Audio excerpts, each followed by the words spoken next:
Welcome back. Fox Weather is most certainly your Hurricane HQ, as we've been keeping a close eye on the devastation that Melissa has left in the Caribbean. One of the strongest hurricanes to ever make landfall. And just in this morning, now at least 57 people have been killed in Jamaica, Haiti, and the Dominican Republic. We could continue to see that number rise as rescue and relief operations do continue.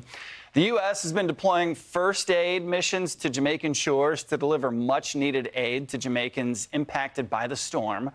The Jamaican Defense Force joining the United States in deploying these supplies to Montego Bay and St. James.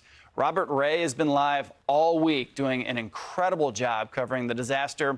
We'll hear from him as he made his way to the devastated coastal town of Black River later in the hour.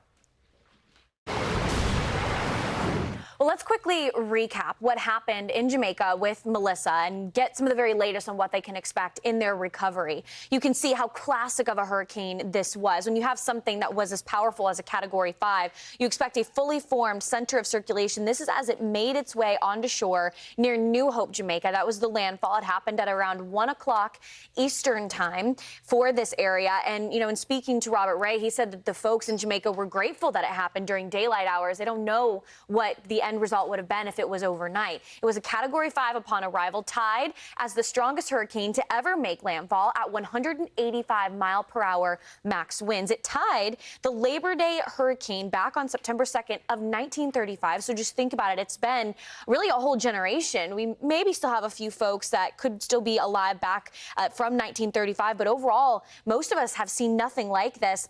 It also goes back and can tie Dorian back on 2019 due to the max winds, but the pressure is what's different. Dorian, slightly higher millibar pressure, which means not as deep, not quite as strong in regards to a hurricane.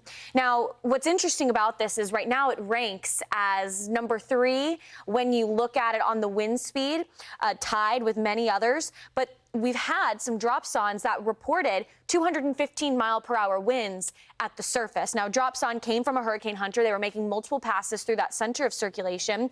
This is where the dropson was as it went through, and it measured a max surface wind of 198 miles per hour. The strongest hurricane ever recorded per wind speed is 190 miles per hour. So if this verifies in postseason analysis, this could potentially become the strongest hurricane we have ever seen. It went on to make a secondary landfall in Cuba, Category 3 at the time, and gradually weakened from that point forward. Now, for Jamaica today, still dominated by a trough that's lingering, creating some showers and thunderstorms across most of the parishes for the island. Jumping into Monday, we've got some isolated morning showers. This is especially across the eastern and south central parishes, and keep in mind it's the western parishes that are the hardest hit. By the evening, a little more widespread at times. Jumping into Tuesday, mostly sunny throughout the morning, and then we are looking at a little bit of rain lingering for the eastern shores. Those are the areas that are doing okay right now, but overall mostly sunny conditions. It is going to be on the warmer side. I mean, overall Jamaica, it gets steaming hot, but when you're thinking about recovery efforts in 80, 90-degree weather, still a lot of humidity, not cooling down much overnight, it is going to be a concern moving forward. Jumping into Wednesday, partly cloudy in the morning, and then thunderstorms continue to come back across the west and central parishes, but really almost the entire island dealing with some thunderstorm activity. The hurricane season so far, we're not worried about anything making its way into the Caribbean at this moment. None of the models are highlighting another hurricane.